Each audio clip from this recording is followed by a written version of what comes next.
வீட்டில் எப்பொழுதும் குயிக்காக பண்ணுறது அப்படின்னா மோர் குழம்புன்னு சொல்லலாம்.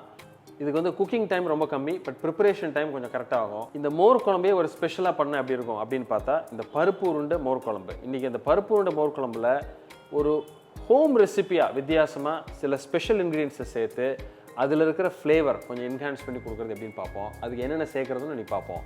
ரொம்ப சிம்பிளாக ஒரு 3 ஸ்டேஜாக பிரிச்சுட்டு ஒரு பர்ஃபெக்ட் மோர் குழம்பு, பருப்பு உருண்டை மோர் குழம்பு. I am Sundar. Welcome to ரெசிபிச்செக்கர்.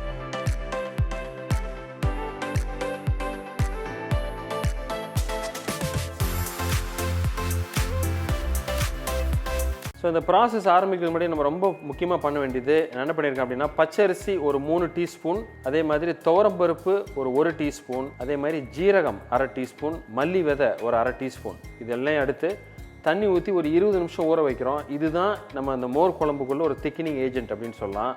இதை ரெடி பண்ணி வச்சுட்டு இதை ஓரமாக வச்சுட்டு நான் மற்ற ப்ராசஸை ஸ்டார்ட் பண்ணுறேன். இப்போ ஒரு பவுலில் 1 கப் துவரம்பருப்பு எடுத்துக்கிறேன். அதுக்கு 3/4 கப்பு கடலைப்பருப்பு,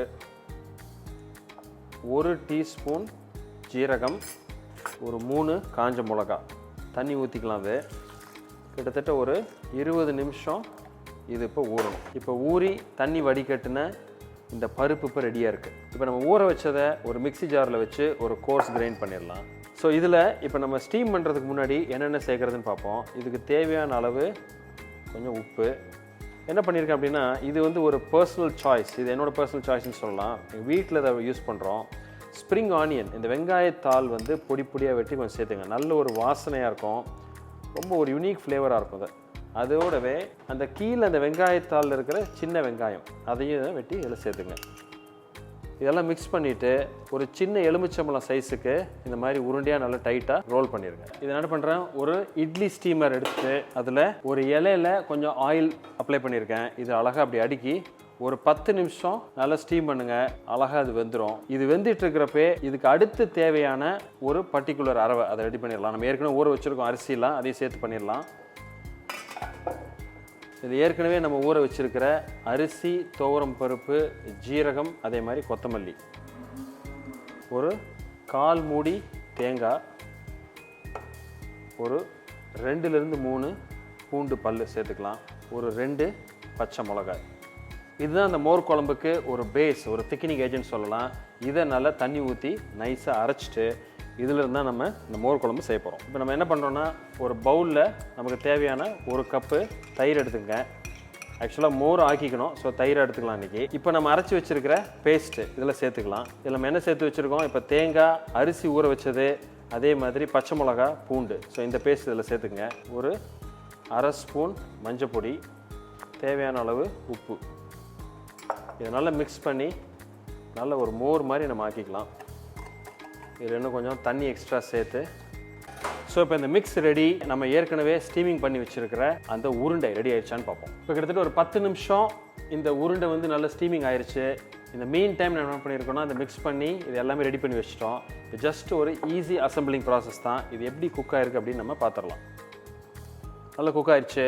நம்ம மோர் குழம்பு ப்ராசஸ்க்கு போயிடலாம். ஒரு பேன் எடுத்துகிட்டு, ஸோ இப்போ நம்ம மிக்ஸ் பண்ணி வச்சுருக்கிற மோர், மஞ்சள் பொடி, அரிசி, பூண்டு எல்லாமே சேர்த்து அரைச்சி வச்சுருக்கோம். இந்த பேனில் நம்ம சேர்த்துக்கலாம்.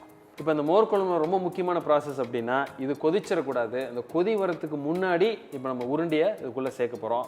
அதுக்கப்புறம் தான் நம்ம என்னெல்லாம் சேர்த்து தாளிக்கிறதுன்னு பார்ப்போம். இப்போ இது கொதி வரதுக்கு முன்னாடி மிக்ஸ் பண்ணிகிட்டே இருங்க. ஏன்னா நம்ம அரிசிலாம் சேர்த்து அரைச்சிருக்கோம். இதெல்லாம் ஒரு திக்கினிங் ஏஜென்ட், அதனால் கீழே வந்து திக்காகிறதுக்கு சான்ஸ் இருக்குது. ஸோ பார்த்தீங்கன்னா லைட்டாக இந்த மோர் குழம்பு லைட்டாக கொதிக்க ஆரம்பிக்குது, பட் கொதி வரல. ஸோ இந்த ஸ்டேஜில் இதை ஆஃப் பண்ணிடுங்க. இப்போ இதில் நம்ம இந்த உருண்டையை ஒவ்வொன்றா சேர்த்துடலாம். ஸோ நம்ம ரெடி ஆகிடுச்சு. இதை நம்ம தனியாக எடுத்து வச்சுட்டு தாளிக்கிறது எப்படின்னு பார்ப்போம். 1/2 டேபிள் ஸ்பூன்லேருந்து 1 டேபிள் ஸ்பூன் தேவையான அளவுக்கு லைட்டாக கொஞ்சம் ஆயில் போடுங்க. ஒரு 2 காஞ்ச மிளகா, ஒரு 1/4 ஸ்பூன்லேருந்து 1/2 ஸ்பூன் வரைக்கும் கடுகு, ஒரு 1/2 ஸ்பூன் பொடியாக வெட்டி வச்சுருக்கிற இஞ்சி, அதே மாதிரி ஒரு 1/4 ஸ்பூன் பொடியாக வெட்டி வச்சுருக்கிற பூண்டு, இது கூடவே கொஞ்சம் கருவேப்பிலை. ஸோ இந்த ஸ்டேஜில் ஒரு 1/4 ஸ்பூனுக்கும் கொஞ்சம் கம்மியாக பெருங்காயப்பொடி. இதை ஆஃப் பண்ணிடலாம். இதை நம்ம ஏற்கனவே ரெடி பண்ணி வச்சுருக்கிற மோர் குழம்புல சேர்த்து மிக்ஸ் பண்ணிடுவோம்.